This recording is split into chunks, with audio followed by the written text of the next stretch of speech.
Hello friends, आज हम class 10 first flight का एक न्यू चैप्टर स्टार्ट करने वाले हैं, जिसका नेम है chapter number 10 the sermon at Banaras.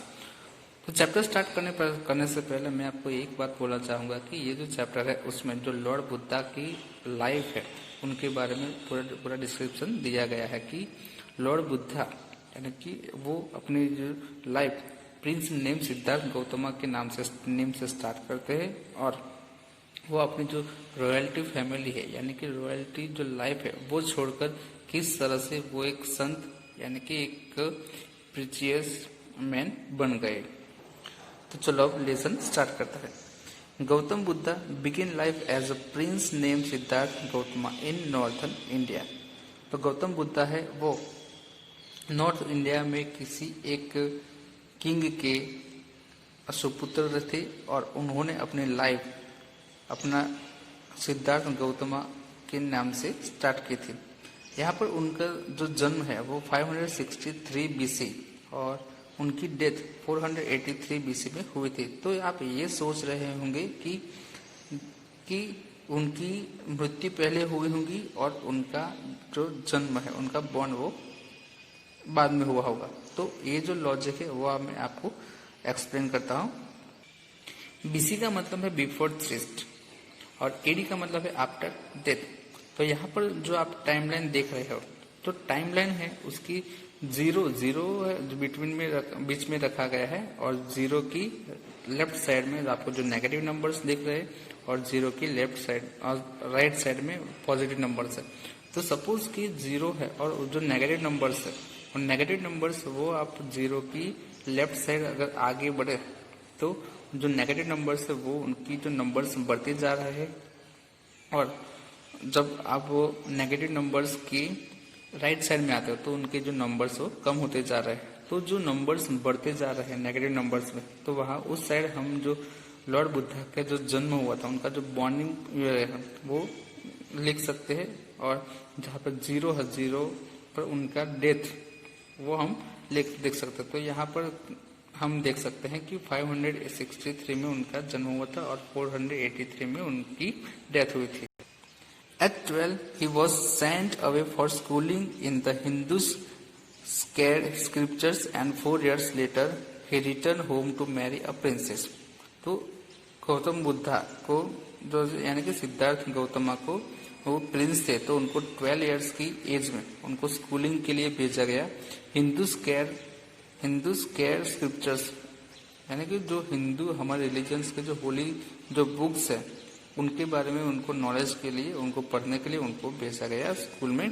And 4 years later he return home to marry a princess और 4 साल के बाद जब वो घर आए तो उनकी एक प्रिंसेस से मैरिज करवाया गया। They had a son and lived for 10 years as a befitted royalty. और उनके मैरिज के बाद उनका एक सन था और उनके बाद 10 years तक वो as a royalty family as a royalty life यानी कि एज अ किंग उन्होंने अपने लाइफ स्पेंड की। At about the age of 25 the prince therefore shielded from the sufferings of the world. और उसके बाद while out hunting chanced upon a sick man, then an aged man, then a funeral procession and finally a monk begging for alms।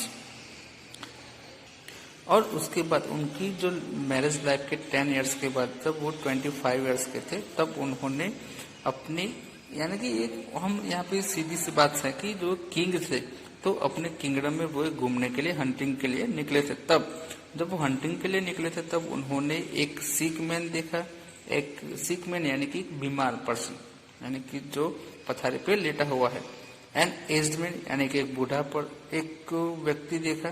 Then a funeral process और उसके बाद उन्होंने एक funeral process यानी कि जो एक मरा हुआ जो पर्सन है उसको लोग पीपल ले जा रहे वो फ्यूनरल प्रोसेस वो उन्होंने देखा। And finally a monk begging for arms और फाइनल में उन्होंने एक बेगर था जो आर्म्स का मतलब कि भीख एक भिखारी को भीख मांगते हुए उन्होंने तो देखा। तो ये सब देखते हुए उन्होंने उनका जो this sides so moved him that he at once went out into the world to seek enlightenment concerning the sorrows he had witnessed. और उसके बाद ये जो 4 जो साइड्स है, ये 4 जो पिक्चर्स है, वो देखने के बाद उनको वो एनलाइनमेंट पाने के, एनलाइनमेंट यानी कि जो मोक्ष है, जो क्या सही है क्या गलत है, क्या जन्म और मृत्यु की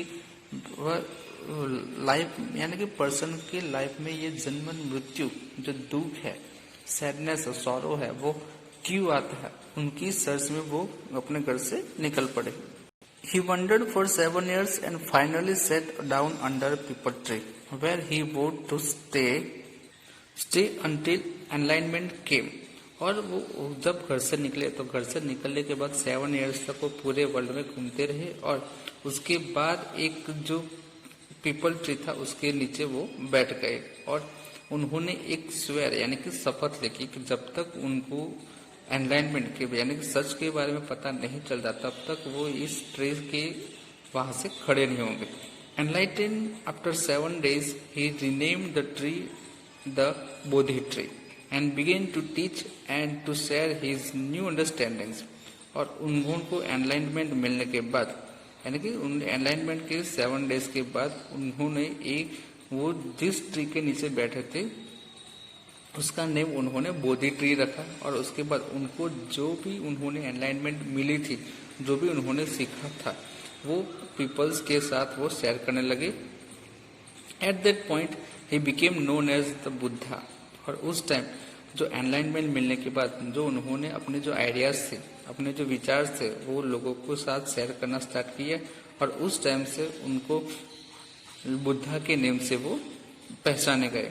The Buddha preached his first sermon at the city of Banaras, most holy of the dipping place on the river Ganges.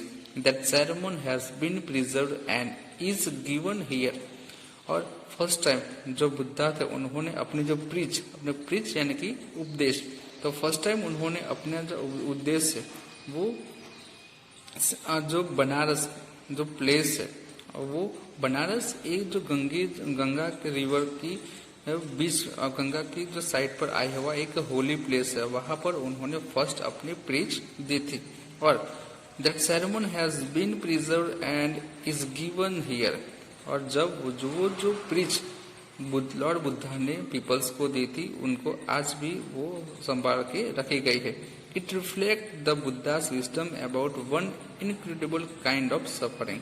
और ये जो पीपल्स है वो जन्म मृत्यु और जो सुख दुख है उनसे क्यों निकलते, वो सब ह्यूमंस की लाइफ पे क्यों आते हैं, तो उनके बारे में वो रिफ्लेक्ट, उनकी जो प्रीचिंग से वो रिफ्लेक्ट करते हैं.